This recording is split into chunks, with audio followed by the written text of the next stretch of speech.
What was the answer to the biggest mystery of How I Met Your Mother? How Barney was supposed to look like originally? And what deleted scene from the finale clearly explains the show's ending? Hi, I'm Joe, and you're watching OSSA Movies. Pineapple Incident Solved. We all clearly remember the only mystery Detective Mosby couldn't solve. Damn it! The infamous pineapple incident occurred back in the first season. Ted got very drunk, hooked up with a girl, and woke up in his room with a pineapple on his bedside table. What happened the previous night? Who's the girl he slept with? These questions were answered, but we never learned where the pineapple came from. For sure, this remained the biggest mystery of How I Met Your Mother. But few fans know that the writers actually solved it for us. They even filmed a scene that explained the incident in the final season, but it didn't make it to the final cut. Remember the captain? Zoe's ex-husband and Lily's boss? Well, it turns out that the pineapple came from him. He adhered to an old sea tradition and left a pineapple in front of his house as a sign of hospitality. And that fateful night, Ted came by and stole the darn fruit. It's a small world, huh? Is How I Met Your Mother a real story? You're probably confused now because we all know that the show's plot isn't based on a true story. That's right, but it doesn't mean that it never had any real-life connections. Co-creator Craig Thomas once revealed that the character of Marshall is based on him, while Lily is his wife Rebecca, whom he met during his freshman year at college. And Ted is based on another co-creator, Carter Bays. I wonder what the main characters would have been like if they hadn't been inspired by the writers' lives. It's also interesting that Thomas's wife Rebecca actively participated in the casting for the part of Lily, and she always wanted Willow from Buffy to play her on-screen character, refusing all other candidates. Well, wasn't she right? The show would be very different if she hadn't been so determined with her choice. And now, prepare to be flabbergasted because the cockamouse, the hybrid of a cockroach and a mouse Marshall and Lily found in their apartment, is also based on reality. The show's producer, Courtney Kang, found a weird creature in her New York apartment. She couldn't figure out what it was, and it also flew out her window. Can you believe that if this strange animal hadn't come into the producer's life, we would never have seen this hilarious scene?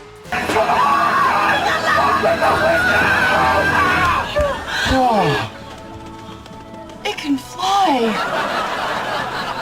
Share in the comments if you now think the cockamouse exists in real life. Who let the dogs out of the show? Remember the episode where Ted makes Robin get rid of her dogs because they were presents from her exes? It was a horrible thing to ask for sure, and everyone was mad at him for suggesting it. But it turns out that he didn't have any other choice.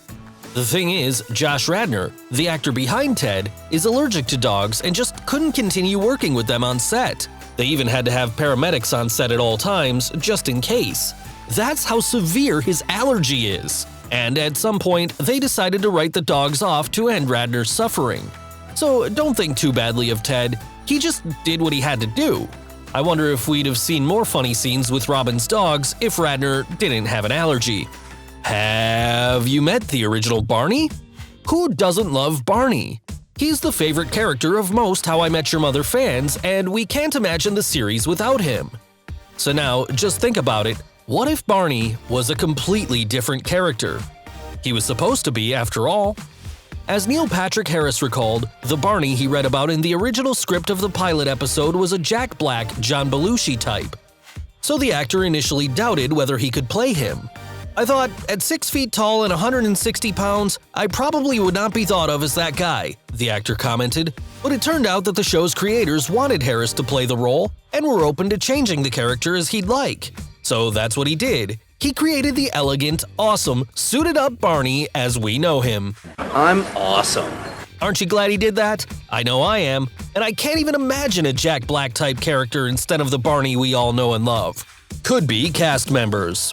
Although Harris was the ultimate choice, it doesn't mean that other actors weren't looked at for the role of Barney. In fact, a star of another popular sitcom could have played him.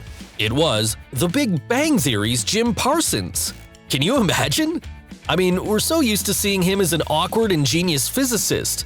Could he have played the smooth womanizer Barney? In fact, even Parsons himself doesn't think so, and he's happy with how things turned out. Obviously, Barney isn't the only character that could have been very different. The role of Robin, for example, was initially offered to I Know What You Did Last Summer star Jennifer Love Hewitt, but she turned down the role to play in The Ghost Whisperer. So the role went to a less famous Canadian-born actress, Kobe Smulders.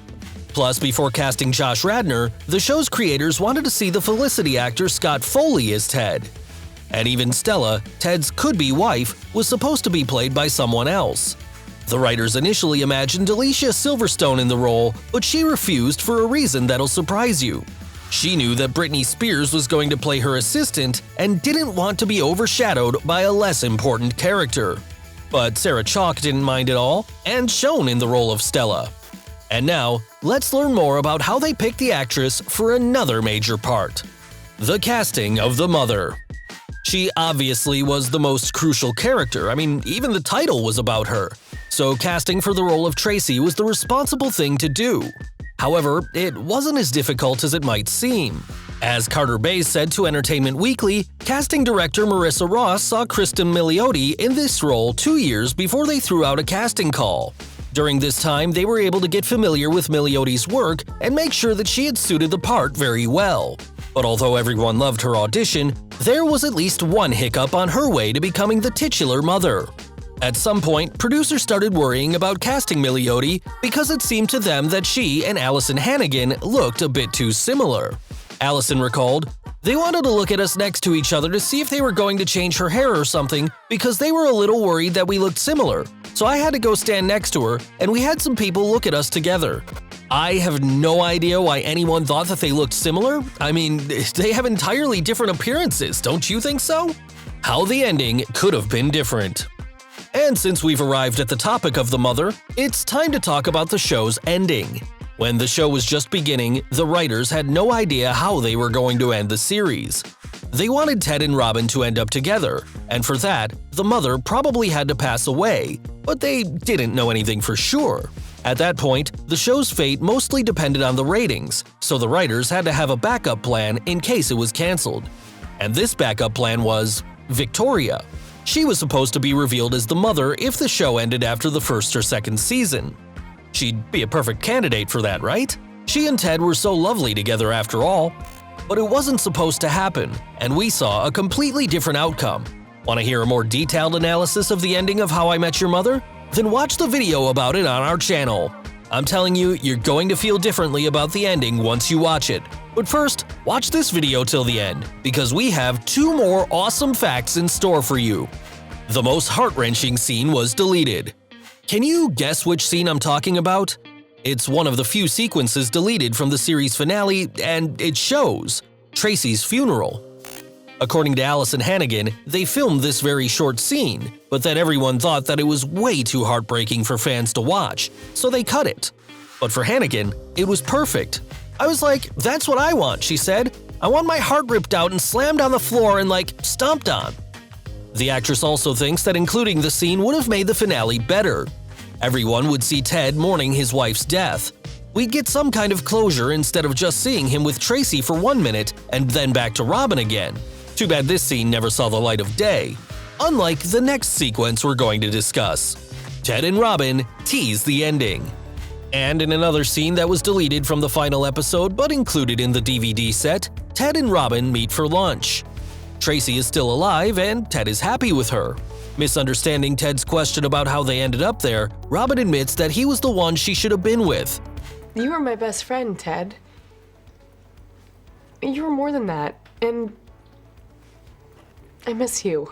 Ted responds that he's happy with Tracy, and they end their conversation with their iconic salute. Major problems?